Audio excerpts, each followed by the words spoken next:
beautiful bookish friends, I'm Bowen and welcome to my channel. This video is going to be the last book haul of 2024. This is a perfectly reasonable sized book haul, especially compared to my last one that was just insane. This feels a lot more manageable. So I've got 17 books that I bought myself and 15 books that I got for Christmas gifts. And if I think about that for too long, I'm going to start crying again because it really doesn't take much these days. For full transparency, I had to have one of my babies put down before Christmas. So Bookmas honestly is a way to keep myself a little distracted so I don't cry every 5 minutes, but then I have the outpouring of love and affection that all of my friends and my family have shown me, and that also makes me really emotional. So I didn't know where else to share that information, so apparently it's going in my book haul. I am sad, but I am surrounded by love. Both things are making me cry.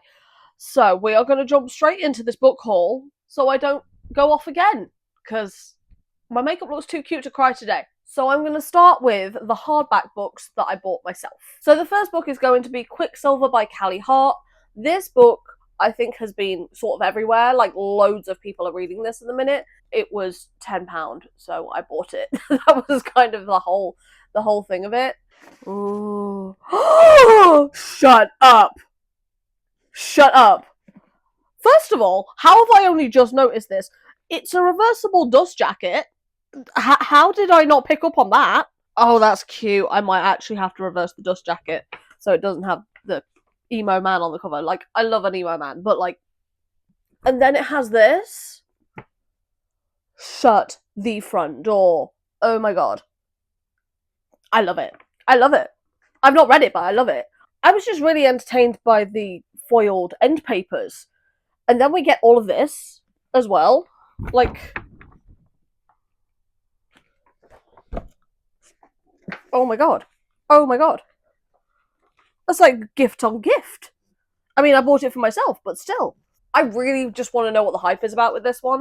And I'm just kind of like in the mood for fantasy books at the minute. I've unhauled all my young adult fantasy because I wasn't in the mood for that, but I want to try some more romantasy kind of books.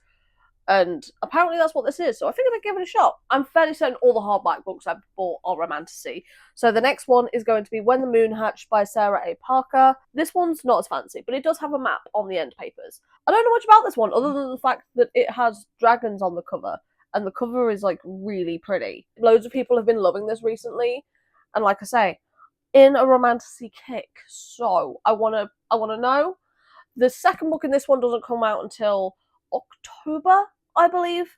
So this one might get put off until closer to the time when the sequel comes out, just because I know who I am as a person. Then we have The Spell Shop by Sarah Beth Durst. This one I think is a cozy fantasy. I don't know whether it's a romantasy. I don't really know much about any of these books going in, because I like to go into them blind so I can kind of limit my expectations of them, but this one just has a really, really cute cover, and there's a cat with wings on the cover, and that's just adorable. So I think I'm going to get to this one really soon. Then we have Throne of Secrets by Kerry Maniscalco. This is the Waterstones exclusive edition, so it's got the stenciled edges, and then it's got the foiling underneath the dust jacket as well. I don't have the first book in this series. The first book in this series is Throne of the Fallen, but I do have the Kingdom of the Wicked series, which this is a spin-off from, and I've read the Kingdom of the Wicked series, and I really enjoyed it, so I'm really looking forward to getting to this one. Kingdom of the Wicked was marked as YA, and quite frankly, if that is YA, then so am I. Because that is not YA, that is new adult at best, because the sexual tension in that is more than quite a few of the adult romances that I've read. So I'm really looking forward to reading this series. However, I didn't realise until I got home that there's a tiny, tiny little rip in the cover of the dust jacket. And I still have the receipt, but I don't know whether or not I can get a new copy of this because it's the special edition. I just want the new dust jacket. The dust jacket is the exact same as the standard edition, so I wonder if I could get a replacement dust jacket if I took this book back. I don't know. I'll have to go and find out. Then we have the only young adult book that I've bought for quite some time, and that is The Darkness Within Us by Trisha Levenseller. This is the sequel to The Shadows Between Us by the same author, and I really enjoyed that one, so I'm very much looking forward to getting to this one. This one follows the female main character from the first book's older sister. I quite enjoyed the books that I've read from this author before, so I'm looking forward to getting to this one as well. Then we have A Fate Inked in Blood by Danielle L. Jensen. This one is a Norse mythology retelling, and this is from the same author that wrote the Bridge Kingdom series. Now, I absolutely adore the Bridge Kingdom series. I love it so much. I have heard some mixed things about this one, but I have every confidence that I'm going to really enjoy this. So I can't wait to get to this one, and the sequel comes out next year. Then the last of the hardback books that I have is Daughter of the Drowned Empire by Frankie Diane Melisse. This one also is really pretty underneath the dust jacket. Like, all of the books in this series look like this, and it's stunning, and I love that for me. I've been wanting to get my hands on this book for quite some time because I saw Frankie Diane Melisse in Edinburgh and in Paris, and I got the second book in the series, I got the novella, and I got book 1.5, but I was just missing book 1, and she was kind enough to give me like a little book plate that she signed, which I've put in this book. So now I can officially start this series. Now onto the paperbacks that I bought myself. I have The Undertaking of Heart and Mercy and The Undermining of Twilight and Frank, both of them by Megan Bennon. I've heard such good things about these books. I love these covers so much. They're just kind of a little bit dark, but make it really adorable. Like, because we have skulls in the flowers, we have TNT, we have danger, we have grave, but they're both still really adorable, so I love that.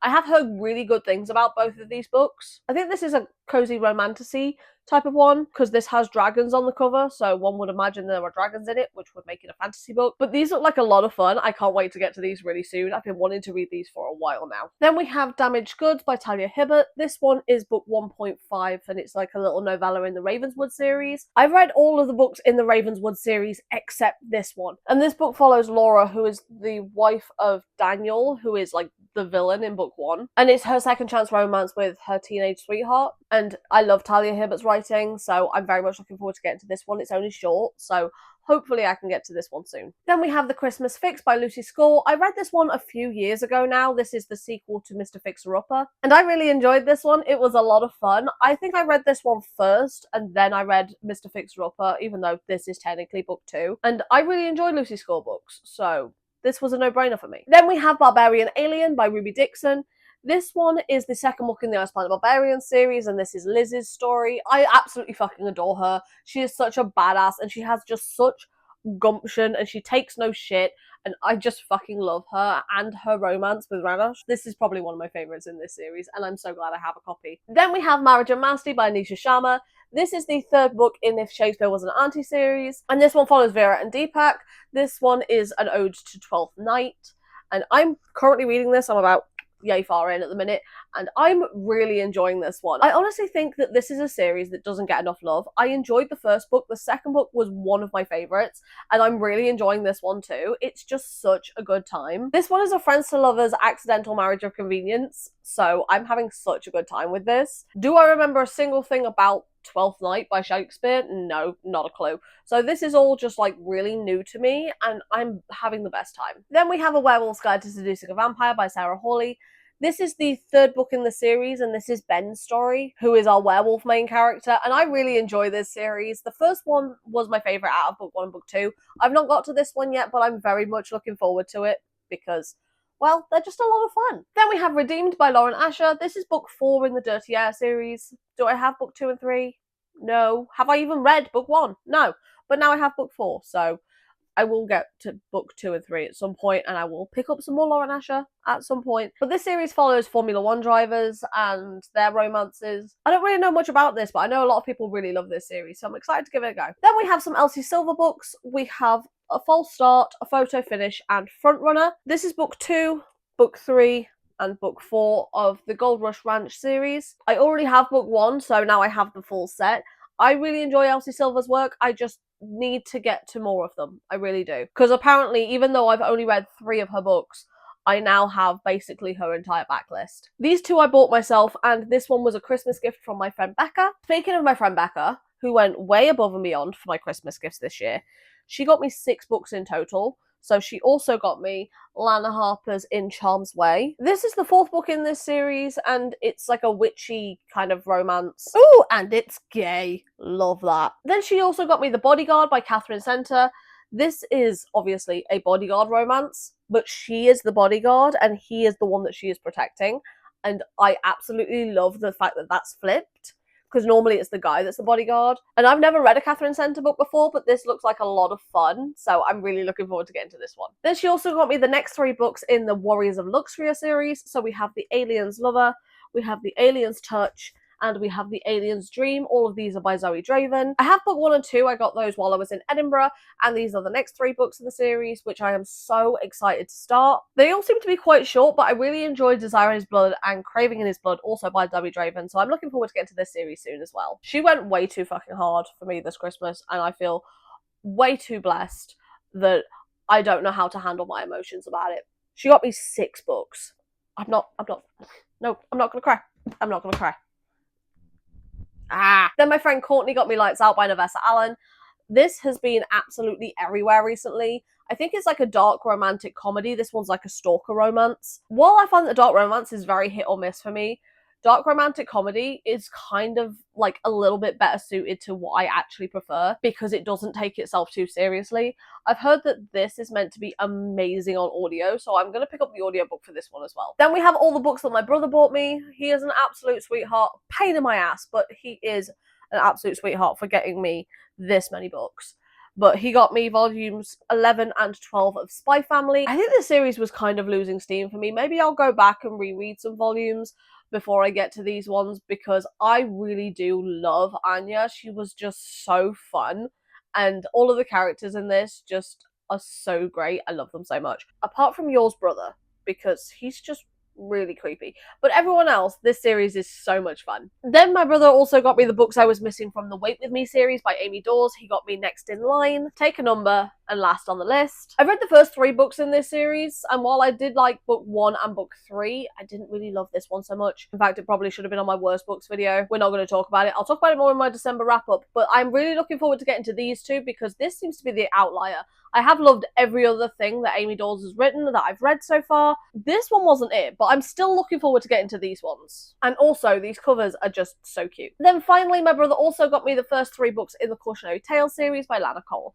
He got me How Not to Date a Demon, How Not to Date a Dragon, and How Not to Date a Griffin. I haven't read a single Lana Cole book ever, but this is monster romance, so I'm not mad about it, like, at all. They all just look like so much fun. Book 1 is really, really short, and book 2 seems to be an romance. And so does book 3, actually. Gay monster romances? Yes, please. I just feel so blessed and so grateful and so loved.